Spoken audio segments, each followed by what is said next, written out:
Great singing, everyone. If you will, take your Bibles out and turn to 2 Samuel chapter 14. 2 Samuel chapter 14 while Brother Desmond reads.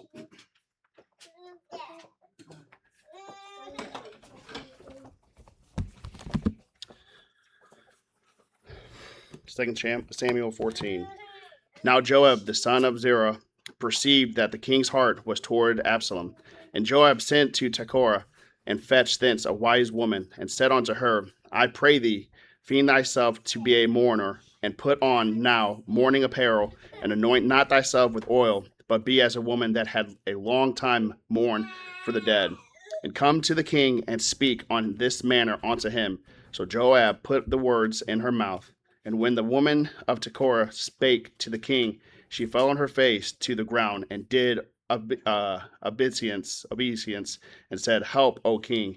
And the king said unto her, What aileth thee? And she answered, I am indeed a widowed woman, and mine husband is dead. And thy handmaid had 2 sons, and they two strove together in the field, and there was none to part them, but the one smote the other, and slew him.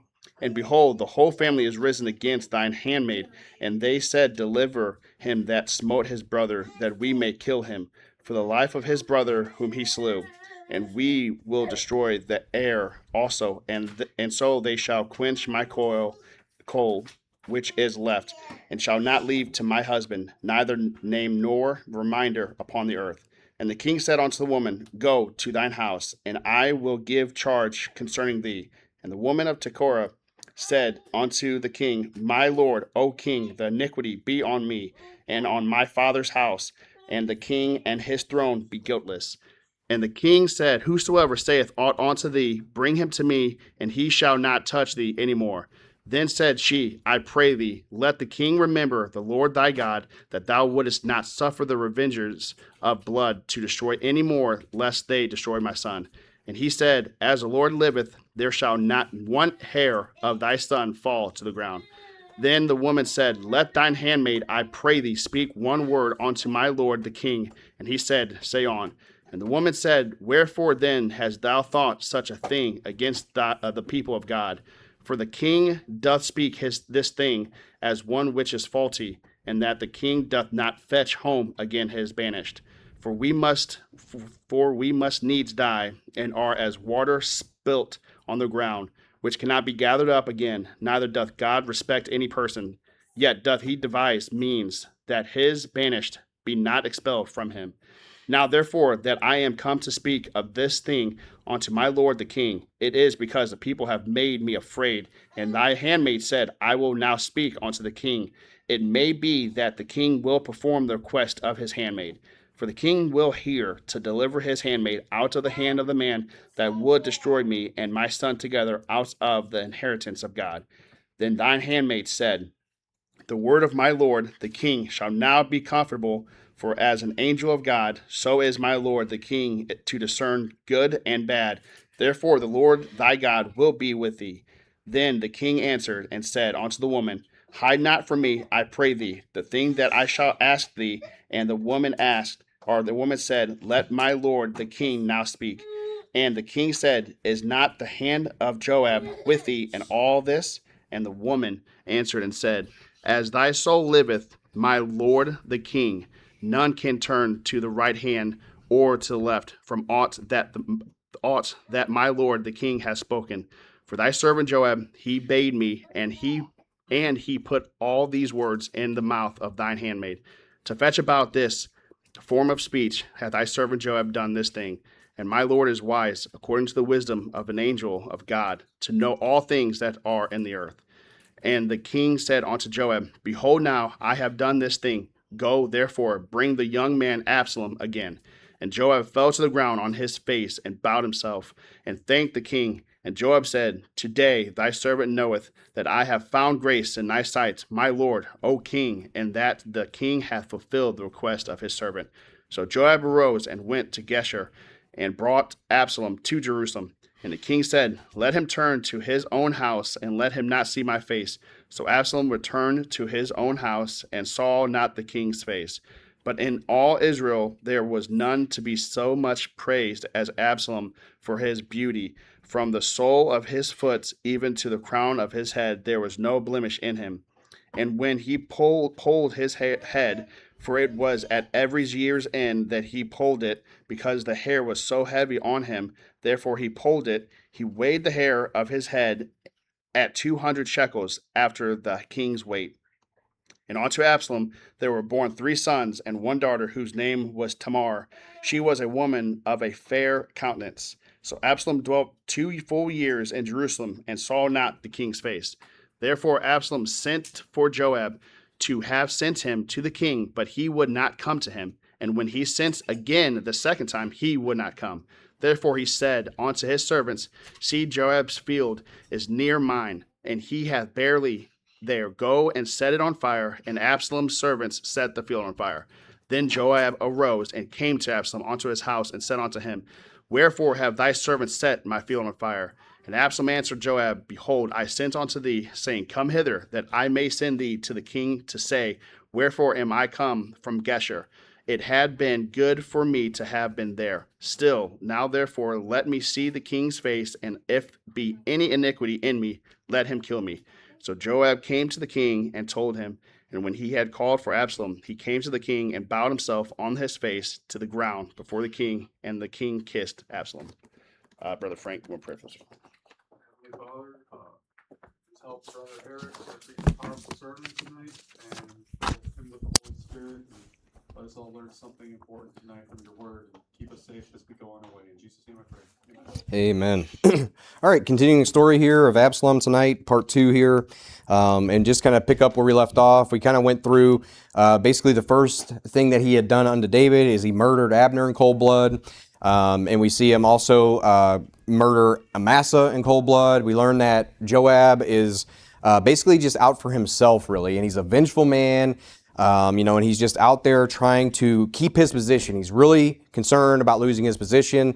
And perhaps later on, when we look at the rise of Solomon, and, obviously Solomon's going to be the heir to take over the kingdom, that maybe and perhaps that Joab knew Solomon was a good man and probably not one that he could push over. He probably was not a pushover. And that's why he tries to side with Adonijah, which is David's other son, because he probably could push Adonijah over and kind of bull rush him over. And he probably knew Solomon was going to replace Joab. And we'll kind of get into that because you're going to see what David tells Solomon to do to Joab here in a little while. So kind of picking up the story. But however, the messengers in the Bible, and obviously the messengers that are always around David, like it's kind of like, man, I don't know what I should tell David, because if I tell him the wrong thing, I might get killed, right? So these messengers, it kind of seems like they're on edge here. But just let's back up to 2 Samuel verse 4. We're going to come right back to 13 and 14 actually. But let's go back to chapter 4 real quick, because I told you guys we'd kind of cover it and I didn't get to it this morning. But if you remember Ishbosheth, which was Saul's son, who is a weakling, for the most part, as you read, he's just a dude, okay? And Abner put him in his place as king, like, just shut up, you're the puppet, I'm going to do the bidding for Israel, okay? So that's kind of what happened here. And if you start there in chapter 4, verse 1, it says, And when Saul's son heard that Abner was dead in Hebron, his hands were feeble, and all the Israelites were troubled. So Ishbosheth, he heard about Abner being killed and murdered by Joab, so now he's feeble, and once again now it's like, oh crap. Well, even the troop are that way. So if you look at verse 2, it says, And Saul's son had 2 men that were captains of bands. The name of the one was Baanah, and the name of the other was Rechab, the sons of Rimmon, a Beerothite. You got to watch out for these Beerothites, because you're going to see here in a little bit. Of the children of Benjamin, for Beeroth also was reckoned to Benjamin. And the Beerothites fled to Gideaim and were sojourners there until this day. And Jonathan, Saul's son, he had a son that was lame of his feet. He was 5 years old when the tidings came of Saul and Jonathan. Remember Saul and Jonathan, they fell on their swords in battle. They died. Or Jonathan, I believe, got struck with arrows, if I remember right. But either way, Jonathan died. So he's saying that his son here, which is Mephibosheth, he was given that news at 5 years old that his dad, Jonathan, was killed. Okay.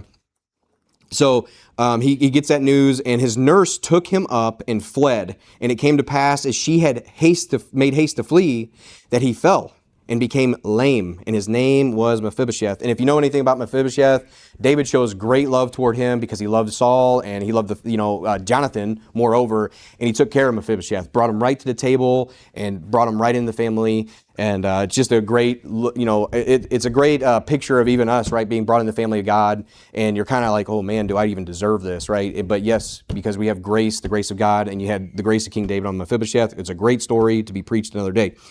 And then verse 5, it says, and the sons of Rimmon, the Beerothite, Rechab, and Baanah went and came about the heat of the day to the house of Ishbosheth, who lay on the bed at noon. So it's hot in the daytime. It's hot, right? We had no AC recently, a little warm, a little stuffy. It's like, I got to go lay down. Dude goes and lays in his bed.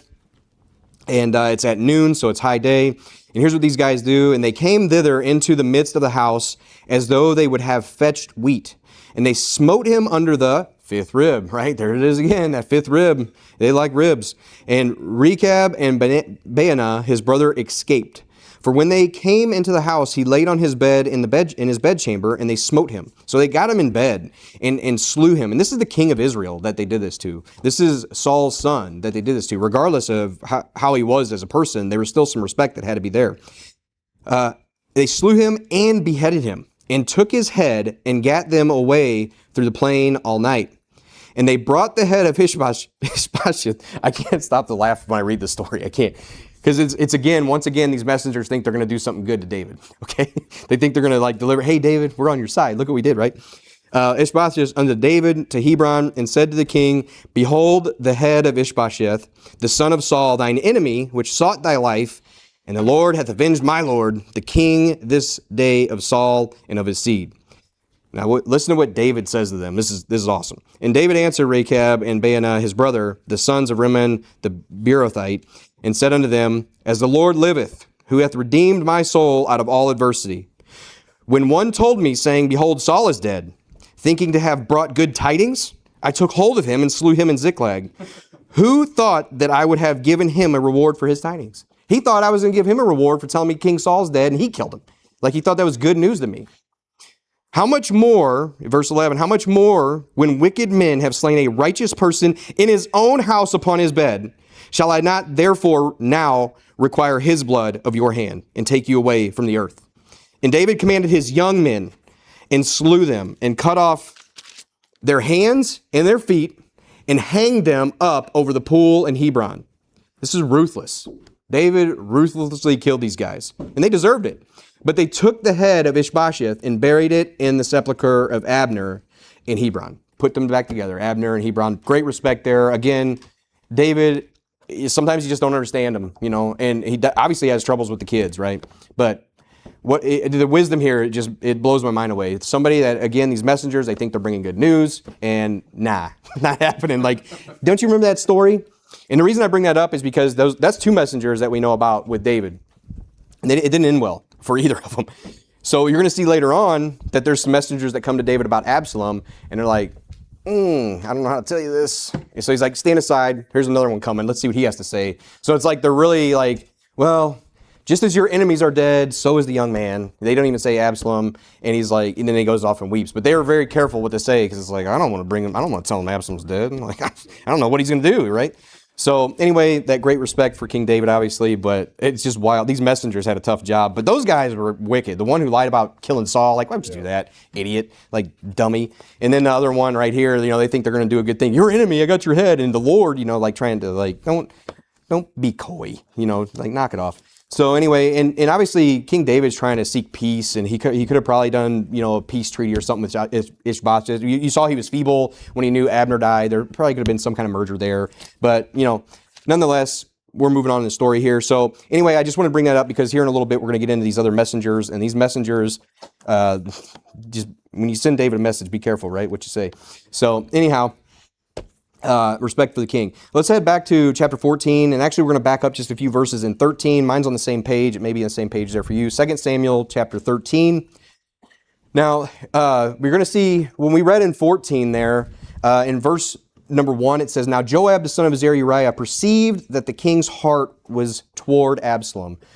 So we're talking about 3 years that Absalom was gone and he was exiled away. And if you look here back in verse 37, because he just killed Amnon, if you remember from this morning, he was bitter. He stewed on this for 2 years, came up with a plan, and killed that rapist Amnon that his father wouldn't kill, who he should have. And he could have maybe avoided all this stuff. But, hindsight's 20/20, so here we are. So in verse 37, it says, this is after he killed Amnon. In verse 37, it says, but Absalom fled and went to Talmah, the son of Amminahud, king of Geshur, and David mourned for his son every day. So Absalom fled and went to Geshur and was there 3 years. And the soul of King David longed to go forth unto Absalom, for he was comforted concerning Amnon, seeing he was dead. And there's that comfort, because David's fine with Amnon being killed. Not even upset. He's comforted that Absalom did this. Did a righteous act. Okay, but Absalom, as we know, as you read, you know the story. We're going to get there. But the whole thing is that, again, this is David's son. I get it. I have 2 older children that are rebellious. They're gone. One of them's even a converted Catholic now. Wicked. It's crazy. And for years, this hurt me for a long time. And eventually, you just get over the hump and you see God work, and it's horrible. They lie about you. They say things about you. They slander you to make themselves look better, that they're the victim and all this stuff. And I will never side with children, ever, when it comes to parents and discipline at all. I don't care what's going on. I will never side with them. I'm going to side with the parents 100% of the time. Amen. Every single time it's going to happen. I don't care what's going on. That's what goes on in somebody's house is their business, but I will never side with the children when they're against their parents and not honoring them. That is a commandment with promise to bring long life. And if you want that commandment of promise, you will honor your father and mother. Period. Amen. And I will never side with the children. I don't care what somebody's telling me what's going on. That's none of my business. And it's the parents that are the ones ruling their own home. So stay out of it, right? Right. And it's easy to look here, and I think we have these examples of David, because obviously you don't want your kids to turn out this way. None of them. You don't. You love your kids. You want to see them turn out in a good way. But you know what? Even the best of them have some bad kids. And we were talking about this morning, Job, just talking about it, and Job had those 10 children, and it says in the beginning, I'm not going to go there, I'm probably going to paraphrase here a little bit, but it says that Job was making sacrifices for his own kids. And if you remember, when Satan was allowed to go after Job, a whirlwind knocked the house down and killed the kids that were there, his 10 kids. So it was 10, right? I'm thinking it's 10. My mind's a little, okay. But anyway, he killed his kids. So it makes me think that his kids were probably in there partying. They probably had separated from the righteous man Job, and they were just doing their own thing. They grew up wealthy, and they probably took advantage of that. But if Job is, specifically and purposely making sacrifices for his own kids, like, I don't know what they're up to, but I'm going to make sacrifices unto you, Lord, for my own kids, right? So you can kind of think, and Job didn't deserve any of what he got, but he got it, to glorify the Lord, right? So it was just something we were kind of talking about this morning. So again, I'm not, reading between the lines, I'm not saying his kids did anything bad, but it kind of seems that way. If you're making sacrifices for your own kids, like, hey, Lord, I don't know what's going on there, I'm praying for them, making sacrifices for their own sin, whatever they're doing. So anyway, back to the story here. David's mourning for his son Absalom in 3 years. 3 years Absalom's gone, and he mourns every day for his son, okay?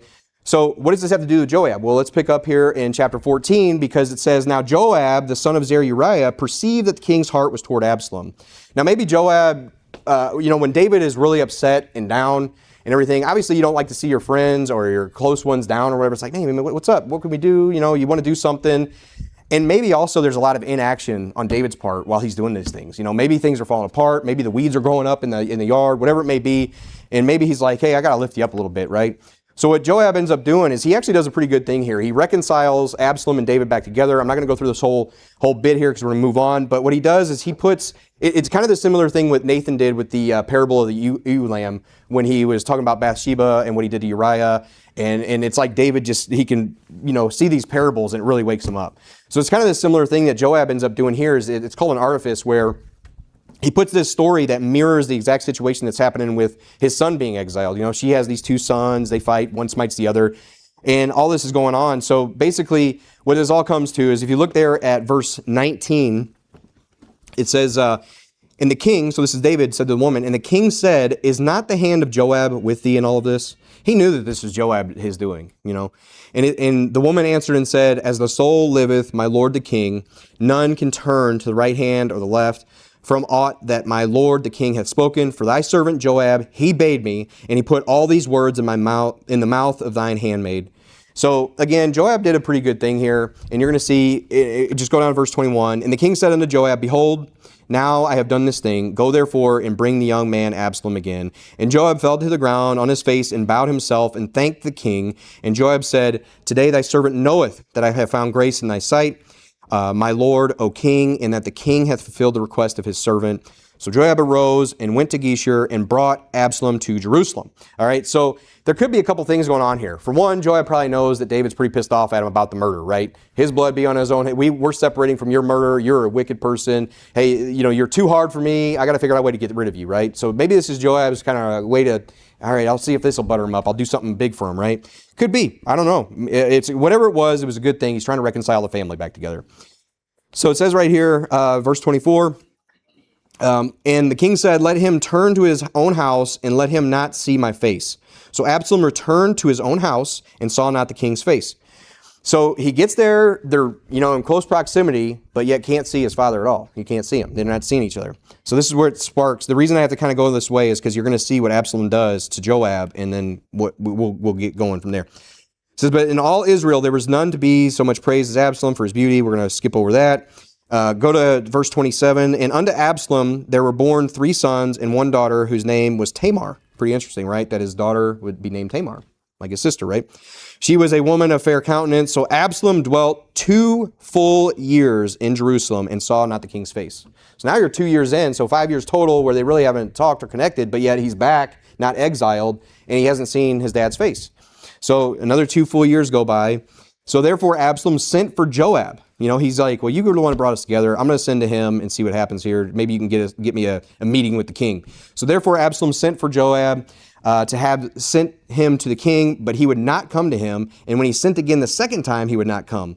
This is where it gets ridiculous, okay? So Joab's like, maybe he was busy. I don't know what he was doing. Maybe he just doesn't care. I don't answer to you. I answer to the king. Whatever it may be, Joab did not answer. So 2 times over, he didn't answer. So verse 30, therefore he said unto his servants, this is Absalom, see, Joab's fields is near mine, and he hath barley there. Go and set it on fire. And Absalom's servants set the field on fire. Then Joab arose and came to Absalom unto his house and said unto him, wherefore have thy servants set my field on fire? Now, wherefore is just like saying the word why. Why have you set my fields on fire? Like, what is wrong with you? And for one, Absalom should already know that this dude's a murderer. like, what are you doing? Are you serious? This just kind of shows like that, it reminds me of like the hoity-toity spoiled kid. He's just in there. He's like, I went my way. I'll do whatever, like kind of that thing, right? And anyway, you see Joab, like, what are you doing? So, and Absalom answered Joab, behold, I sent unto thee, saying, come hither, that I may send thee to the king and say, wherefore am I come from Geshur? It had been good for me to just have basically stayed there in Geshur. Skipping on here. So verse 33, so Joab came to the king and told him, and when he had called for Absalom, he came to the king and bowed himself on his face to the ground before the king, and the king kissed Absalom, okay? So I just want to shine the light on that Joab brought them together to reconcile them, and then basically in return, Absalom just burns his fields down. Like, okay, really? So, okay, all right. Well, you burned down my brewery, the barley. I don't know what they're doing. Joab's fine cuts of brew or whatever. Who knows what this guy was up to? But anyway, burn them down. So that was pretty bad. So anyhow, let's continue on here in the story. So now we're going to see Absalom's rebellion, where let's see, we want to pick up, and where am I at here? I'm kind of skipping my notes here. Let's go to 2 Samuel 18. 2 Samuel 18. 2 Samuel 18.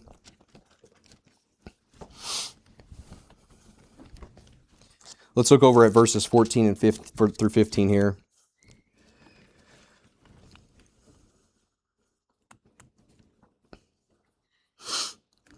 Actually, I may want to back up. Let's go to verse 9. And Absalom met the servants of David, and Absalom rode upon a mule, and the mule went under the thick boughs of a great oak, and his head caught hold of the oak, and he was taken up between the heaven and the earth, and the mule that was under him went away. And a certain man saw it, and told Joab, and said, behold, I saw Absalom hanged in an oak. Now the rebellion's happening, there's a war happening now, coming to this time, and Absalom's found hanging in a tree, and Absalom's the one that's leading this rebellion. So this guy tells Joab about it, and Joab's answer is pretty funny. Because obviously, remember the messengers, right? Remember that whole messengers thing. And Joab said unto the man that told him, and behold, thou sawest him, and why didst thou not smite him there to the ground? and I would have given thee 10 shekels of silver and a girdle. And the man said unto Joab, though I should receive 1,000 shekels of silver in mine hand, yet would I not put forth mine hand against the king's son.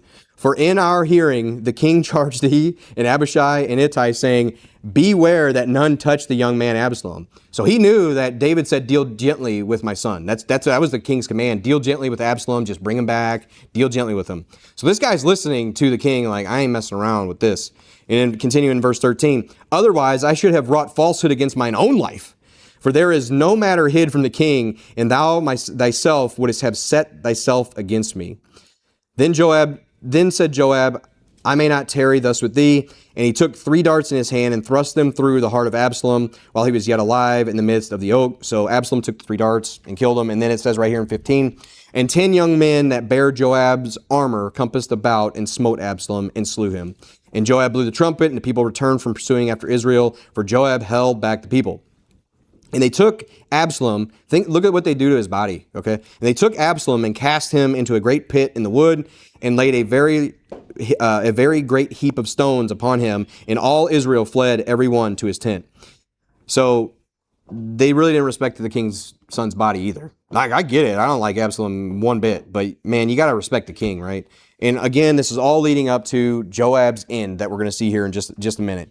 So the whole point is that once again, Joab taking things in his own hand, rejecting the authority that's been set before him. And here he was trying to make good with the king, bringing Absalom and him together. And now you have the other side of it. And I get why he told this guy, like, man, why didn't you smite him? Like, you should have done that. And I would have gave you all this second. The dude's like, you couldn't have given me 1,000, shekels of silver. Because I'm not messing around with King David because, these guys think they do well and they don't. So anyway, again, with the messengers. So let's skip over here. Let's see, because now David, because obviously it's not like they have, instant messenger or phones or anything. So David's trying to figure out what's going on in the battle. Obviously he's worried about his son Absalom, which he shouldn't be, honestly. He should have just got rid of that right in the beginning, nipped that right in the bud. But if you go down, let's look at verse 28. And Amaziah called and said unto the king, all is well. And he fell down to the earth upon his face before the king and said, blessed be the Lord thy God, which hath delivered up the men that lifted up their hand against my lord the king. This messenger would not even bring up Absalom's death. He's just saying, we won. Okay? I'm just going to let it be at that. So here's what David says. And the king said, is the young man Absalom safe? And Ahimaaz answered, when Joab sent the king, when Joab sent the king's servant and me, thy servant, I saw a great tumult, but I knew not what it was. So he's just basically saying, I don't know. I just know we won the battle. That's all I got. I'm going to need to know basis. I'm just here. And then verse 30, and the king said unto him, turn aside and stand here. And he turned aside and stood still. And it just reminds me of like the rank and file, like you're going to stand here. I don't care if you're standing here all day. You're going to stand still until I figure out what's going on with my son. And I'm going to make sure you ain't lying, or something like that, right? Whatever's going on there. He's like, you stand right here. You're not going anywhere. So then watch this. Verse 31, and behold, Cushai came, and Cushai said, tidings, my lord, the king, for the Lord hath avenged thee this day of all them that rose up against thee. So again, he's not one to say that Absalom's dead. He's not. I ain't touching that with a 10-foot pole. I'm not saying anything. He's just like, hey, we won. And he's like, all right, but, right? So again, here it says right here, the enemies, my lord, the king, and the king said unto Cushai, is the young man Absalom safe? And Cushai answered, the enemies of my lord, the king, and all that rise against thee to do thee hurt, be as the young man is. So he said it without saying it. You know what I mean? He's still being careful here. Yeah, your son did not make it. He's not safe at all. And the king was much moved and went up to the chamber over the gate and wept. And so at least the messengers didn't die or anything. They were fair. Like, it was all good. But I'm just saying, you could see why messengers coming around King David are like, watch your words. Be careful what you say around the king, because we don't know what's going to happen here. All right, we aren't a son, right? So he's weeping, and he said, oh, my son Absalom, my son Absalom, would God I had died for thee, Oh, Absalom, my son, my son. And isn't that crazy? Because David is such a righteous man after God's own heart. Absalom is straight up wicked. He's not honoring his father. He's denying even the king. So father and king, he's just completely rejecting that authority and rebelling and taking it upon his own hands to do all these things. And yet David's willing to die for him. I'm sorry. This is where I kind of lose it a little bit with David. Like, man, you know what God has told you you're supposed to do. You need to be doing that, right? And I think David, obviously, he's really tore up about his own sin with Bathsheba and Uriah, and he's seeing all this come to fruition because this sin has just piled up like a big snowball at the end, and it's still just a rolling down. You know, his little sin that started out has become massive. It's affected so many people. Just like the Lord said, the sword will not leave his house, the family. So it's a mess. But I still opt for that, you know, maybe David should just take care of this in the beginning. Like, regardless of my sin, I got to be the king, right? Because a lot of people have died under Joab's command chasing after Absalom for no reason at all. Like, it's ridiculous. So that's where the soldier, you know, kind of comes in, where it's like, in me, where it's like, man, I get why Joab would be upset. So the king's mourning on his face, and there's a great victory. His soldiers aren't dying anymore. It's all over. Everybody's happy. This rebellion's done, and it was an unnecessary rebellion. And then look in here in verse 19 what the king's doing. And it was told to Joab, behold, the king weepeth and mourneth for Absalom. And the victory that day was turned into mourning unto all the people. And if you remember, Joab, he has quite a bit of power because the armies are following him. Great battle. He's a great warrior. So, like, you know, that's why David is a little bit careful on how he deals with Joab, because he doesn't want to lose the hearts of the men, right? So he's really careful on how he does things with Joab. And the people gat themselves by stealth that day into the city, as people being ashamed steal away when they flee in battle. But the king covered his face, and the king cried with a loud voice, "Oh, my son Absalom! Oh, Absalom, my son, my son!" And Joab came into the house to the king and said, "Thou hast shamed this day the faces of all thy servants, which this day have saved thy life and the lives of thy sons and of thy daughters and the lives of thy wives and the lives of thy concubines. We have saved all of your other sons' lives, all of your other daughters' lives, and yet you would have Absalom live? We got rid of this wickedness, and you're over here crying while your people have had a great victory and no more lives are being lost, and yet you're worried about Absalom still." So he's actually rebuking the king here. And look at what he says. We'll keep going. Verse 6, "In that thou lovest thine enemies and hatest thy friends." We're doing all this for you, and you love your enemies more than your own friends. "For thou hast declared this day that thou regardest neither princes nor servants. For this day I perceive that if Absalom had lived and we all had died this day, then it would have pleased thee. It would have pleased thee well." That's what Joab has to go and tell the king. Because it's like, this is ridiculous. And now you're going to lose the hearts of all the people because you're doing this over Absalom's rebellion. This is how bad rebellion is, by the way. Rebellion is as the sin of witchcraft. It's punishable by death. Amen. Rebellion is horrible, and even in our own flesh, we can rebel. Children, as you grow up, please don't get this FOMO out here and get deceived by the world, because that world is going to deceive every one of you and try to pull you out. You're in a cult. You're trying to live righteously. Just come on out here and do these things. You'll be fine. You know, and all you're going to do is cause hurt and shame to the people who really love you and are trying to protect you. That's right. You need to not be in a rebellious state whatsoever. And whenever you catch yourself being in rebellion, you need to remember stories like this, that only death follows. Only death follows. And Joab's going to get his death here pretty soon too. We're almost there. But again, this is something that I respected of Joab. This was a good thing. And it took a Joab to actually come to the king and say, get up and be a king to the people. You're going to lose the hearts of the people. And that's exactly what he did. And I really love what he says there, that if Absalom had lived and all we had died this day, then it had pleased thee well. Because again, like when people read this story, they don't sit there and really think about all the soldiers following Joab, watching their buddies die, all because of this king's son who should have been put to death way before, you know, in his rebellion, and just taking care of it and not dealt with gently. It's craziness. Nip it in the bud, regardless if it's your son or not. You need to just take care of what the real problem is. But again, David is just kind of blinded by all this. And obviously David, David's the man, okay? So, but there's, all of us make mistakes. All of us are blinded by what's in front of us at times. And, we can all fall into these things. But it says right here in verse 8, then the king arose, or wait, let's go to verse 7. Now therefore arise, go forth, and speak comfortably unto thy servants. For I swear by the Lord, if thou go not forth, there will not tarry one with thee this night. And that will be worse unto thee than all the evil that befell thee from thy youth until now. This is a huge rebellion. The king is not with us. We just did all this stuff for him. This is not going to be good for the king. And that's what he's basically saying. Every single person is going to leave you. because of your pity on Absalom and all the things that we had done for you, king. So here in verse 8, this hits David. Then the king arose and sat in the gate, and they told unto all the people, saying, Behold, the king doth sit in the gate. And all the people came before the king, for Israel had fled every man to his tent. And all the people there, we're gonna kind of skip through, but basically, he makes things right here, and we're all good. And we kind of get into the story again of another rebellion that comes after Absalom. We talked about it this morning with Sheba. The Sheba rebellion happens. Joab goes after him. It's when the woman throws his head over the wall. The wise woman. Great story. We already went through it. So we're going to continue on here, and we're going to get to the death of Joab, because once again, this is a drama that we're looking at here.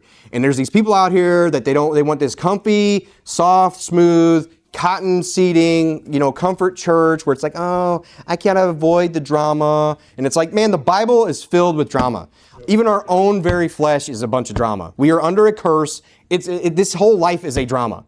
Ups and downs, ebbs and flows, get used to it, just go serve the Lord, and something's going to come your way anyways. And if you don't, then it means you're not serving the Lord, because all that live godly in Christ Jesus shall suffer persecution, right? So it's just going to happen. So suck it up. It's full of drama, and especially in these Samuels, right? In the Chronicles and all this stuff. Again, it could be a series done properly, but they would butcher it. I don't even want to get this stupid. So anyway, so let's go over to. We're about to finish up here. Let's go over to this census real quick, because this is another good thing that Samuel does. He has to kind of shake the king up. Because David, because of the sin and things like that, he's kind of feeling a little distance from God. And what he ends up doing here is he takes a census of the armies. And Joab is going to, kind of warn him, like, hey, you're losing your faith in God. You ought to know, that you're placing your faith in the size of the army. And you should just be putting your faith in God, because the army doesn't matter. Think about Jesus, right? The 11 and all they did, right? And then in Acts, we just read through it where these are the men that turn the world upside down. There's a small group of people. Doesn't matter, because little is much when God is in it. And that's exactly what Joab's kind of reminding him of. So he's kind of losing his faith a little bit there and saying like, oh, well, let's go count the men and get them up and riled up. So go to verse 2 through 4 here in chapter 24. I'll just start in verse 1, chapter 24, verse 1. And again, the anger of the Lord was kindled against Israel, and he moved David against him to say, Go, number Israel and Judah. For the king said to Joab, the captain of the host which was with him, Go now through all the tribes of Israel, from Dan even to Beersheba, and number ye the people, that I may know the number of the people. Now I know the Lord, there's a message here from the Lord about numbering, but you'll see what happens here in just a little bit. All right, so this is where Joab, in verse 3, and Joab said unto the king, Now the Lord thy God add unto the people, how many soever they be, an hundredfold, and that the eyes of my lord the king may see it. But why doth my lord the king delight in this thing? Notwithstanding, the king's word prevailed against Joab and against the captains of the host. So finally David kind of puts his foot down on Joab, and Joab's like, oh, all right, man. And Joab and the captains of the host went out from the presence of the king to number the people of Israel. All right, so hopefully I wrote the verse down where David actually, he talks about it being a sin here, about numbering. Maybe I didn't. If you guys find it, go for it. And Joab gave to some of the people, so the Lord sent pestilence. Verse 10. Yeah. Is it verse 10? 24:10. Okay, cool. And David's heart smote him after that he had numbered the people. And David said unto the Lord, I have sinned greatly in that I have done, and now I beseech thee, O Lord, take away the iniquity of thy servant, for I have done very foolishly. So basically what David is seeing here when you read this is that, he wasn't fully trusted in the Lord and his might. He was like, I'm going to number the people and just put my, faith in the strength and the number of the people, right? That's what's going on here. But he realized what he did, and all is well. But at least Joab here, once again, you kind of get that flash of like, hey, he had some pretty good wisdom here to at least see that initially. But the king prevailed. And again, we're talking about Joab. There's just so many details in here that are, interconnected and intertwined with Joab. But let's go ahead and get to Joab's death here and the end of Joab as we finish up here. So the final section here brings us to Joab's life, where it's, the tragic end of his life. Go ahead and turn to 1 Kings chapter 2. David's charge to Solomon here. It's going to show the long-term consequences of Joab's earlier actions. And his death illustrates the principle of living by the sword and dying by it. Just like I mentioned this morning, even Jesus said that to Peter, right? You live by the sword, you're going to die by the sword. It ties together the themes of personal accountability and the high cost of disobedience, the high cost of it. All right, so let's look at chapter 2, verses 5 and 6. Moreover, thou knowest also what Joab, the son of Zeruiah, again, he's commanding, he's given the marching orders to Solomon because he's going to take over the kingdom. So he's given the marching orders to Solomon what he needs to do. So moreover, thou knowest also what Joab, the son of Zeruiah, did to me, and what he did to the two captains of the host of Israel, unto Abner the son of Ner, and unto Amasa the son of Jether, whom he slew and shed the blood of war in peace, and put the blood of war upon his girdle that was about his loins, and in his shoes that were on his feet. So what he also did to David, obviously, was he didn't obey in killing Absalom. So that's one strike there. And then obviously the murder of Abner and the murder of Amasa. And he's pissed. It's like it's time for his reckoning to come. It's time.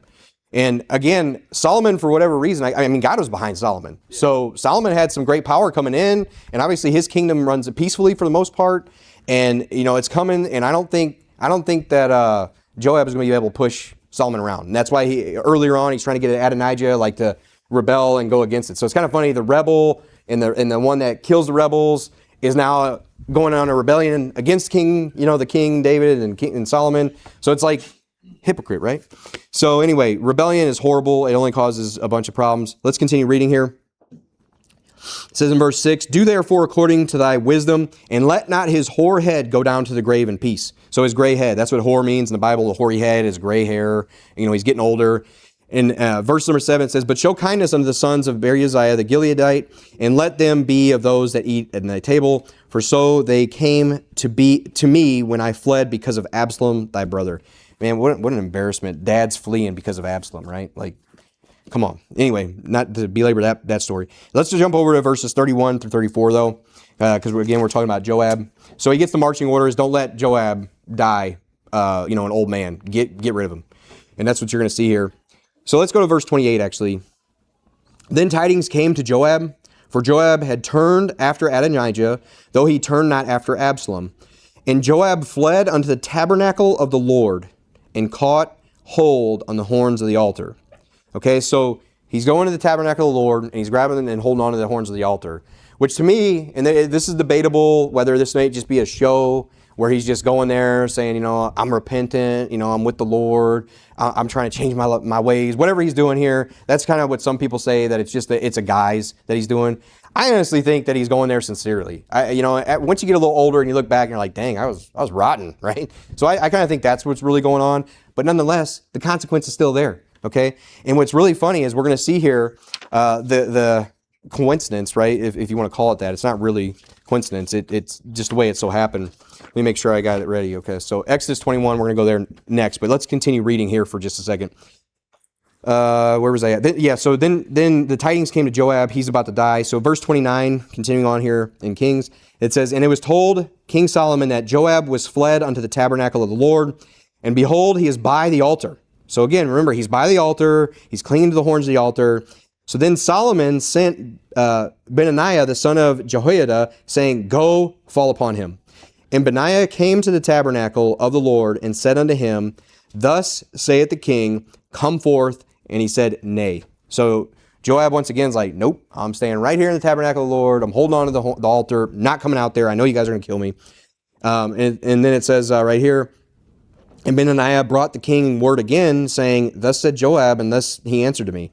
And the king said unto him, do as he hath said, and fall upon him, and bury him, that thou mayest take away the innocent blood which Joab shed from me, and from the house of my father. And the Lord shall return his blood upon his own head, who fell upon two men more righteous and better than he, and slew them with the sword, my father David not knowing thereof, to wit, Abner the son of Ner, captain of the host of Israel, and Amasa the son of Jether, captain of the host of Judah. Their blood shall therefore return upon the head of Joab, and upon the head of his seed forever. But upon David, and upon his seed, and upon his house, and upon his throne, shall there be peace forever from the Lord. So Benaiah the son of Jehoiada went up and fell upon him, and slew him, and he was buried in his own house in the wilderness. And the king put Benaiah, the son of Jehoiada, in his room over the host, and Zadok the priest did the king put in the room at Abiathar. Now, if you see right there, you're seeing Benaiah being over the host now. So this is probably what Joab was also afraid of. I'm going to lose my position or whatever. And also he's getting older, whatever. But either way, even Solomon said these men that he killed were better than he. Because they obeyed orders. They listened, and Abner was trying to bring together the kingdoms, yet he got murdered. And then Amasa, he just was following orders too. Hey, I'm the captain of the host here. Joab fall in line, but yet he grabbed him by the beard like a Judas and stabbed him and deceived him, right? And his own brethren. I mean, it's his own. This is like the north and south kind of thing. His own platoon mate there just grabbed him and slew him. So once again, this is the end of his life. But now go over to Exodus real quick, chapter 21. Because this is pretty interesting how this all works out.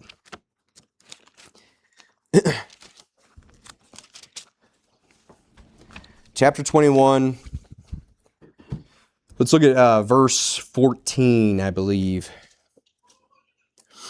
This is back up to verse 12.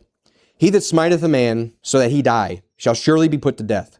And if a man lie not in wait, but God deliver him into his hand, then I will appoint thee a place whither he shall flee. But if a man come presumptuously upon his neighbor to slay him with guile, thou shalt take him from mine altar that he may die. Isn't that interesting? Joab clinging, this murderer who presumptuously killed these people, premeditated murder, that's what he's talking about here, is clinging to the altar, and yet he's like, take him from my altar and kill him. Isn't that kind of funny how that worked out? Right there in the commandments itself. Take him from my altar and kill him. You're not loving. Well, you know what? He deserved it. How about the innocent that their blood was shed? Right. How about their kids now that don't have a dad, right? Yep. How about that? Let's think about the innocent and not so much the predator. That's the problem with our day to day is they want to coddle the predator and not the innocent. So, yeah, exactly. Put him to death. And Solomon rightly ordered Benaiah to strike him down. And Joab died, clinging to that altar. And, maybe he was crying out in brokenness. I don't know. I hope we see Joab in heaven. I really do. But I have no idea where the guy was. I mean, he mentioned the Lord a couple times, but it wasn't very much. He was only out for himself. He was very selfish. He's a wicked, murderous person. He rebuked authority. He was, just a rebel. He's a wild man. But again, David was kind of pinned up because these guys grew so powerful. But, you see when Solomon steps in here, like he's got a lot of people behind him now. So it's like, get rid of them, right? It was finally time. So, basically, just to, kind of in conclusion here about Joab's story, and we won't have to keep going on. There's a lot here, and there's a lot tied into this, but Joab's a wicked person. And Joab did show some loyalty and military skill, but we need to understand that the worldly successes do not outweigh your heart and the person you are. We need to be people of God. We need to be living out a righteous life in the Lord and have your light so shine amongst men. That's exactly what we need to do. And it doesn't matter, again, how successful you are. I don't care how good of a commander you were, what wars you were winning, and what was going on. If you were a rotten person, you're just a scumbag, and you need to fix it. You need to seek after the Lord's righteousness and do well. But his skill there serving David's kingdom, and his life was ultimately destroyed by revenge, selfish ambition, disobedience to authority, and taking matters into his own hands. And we all need to take that lesson to stop taking things in our own hands, pray about it, counsel about it, seek out the Lord and what he would have to be done, and make sure we're aligning ourselves and our life with what God would have us do, and not be so hasty to make our own decisions, because you could fall into great issues here. But even great leaders are fallible. Joab's actions in killing Abner and Amasa were driven by that mix of personal revenge. Remember, he burned his fields down for Absalom. That political calculation, the fear of being passed over or replaced. Showing that, no one is above God's standards of justice and submission to authority. And the reason I say that is because sometimes God's justice is going to just take a while. But he got it, didn't he? He did not die peacefully as an old man in his bed. He went down by the sword just as the sword he lived by. And, Solomon was pretty brutal and ruthless and merciless, just as Joab was. Joab did not show any mercy whatsoever and just killed in cold blood. And when, Benaiah came back to report to Solomon, he's like, just kill him. Just take him and kill him. And like I said, the Lord, and Solomon has all that wisdom, doesn't he? And he knows the commandments. Take him from there and kill him. His premeditated murder, take him from the Lord's altar. So anyway, true blessing and peace is going to come from submitting to God's ordained authority and leaving vengeance with the Lord and avoiding the pitfalls of ambition and self-justice. That's the problem there. And Job's life is a warning that those who live by the sword and personal vendettas often die by the same. While those who walk in humility and obedience find that true security in God. And in his final moments, Joab sought refuge at the altar. And it's highlighting that irony of a man who punished rebellion, yet struggled with his own. He's a man punishing rebellion, and yet he was a rebel himself. You know, talk about look in the mirror, dude, right? So we need to learn from Joab's life. Again, it's an interesting story to me. It's something that is kind of one of my favorite stories. There's just so much in there. And it can go on for, 2 or 3 more parts, but we're pretty much good here. The bottom line is don't rebel, and you need to honor your parents and honor the authority that's been placed above you and do well. So let's bow our heads in a word of prayer. Lord, thank you so much for this story of Joab, so that we would learn and to see, because even in our own life and in our workplace, maybe there's authority above us that we would try to rebel against, and we shouldn't do that. We should just serve them as if it were you asking us to do these things, Lord. And we should just watch our ways and be in your ways, Lord, and live and walk in the Spirit rather than the flesh.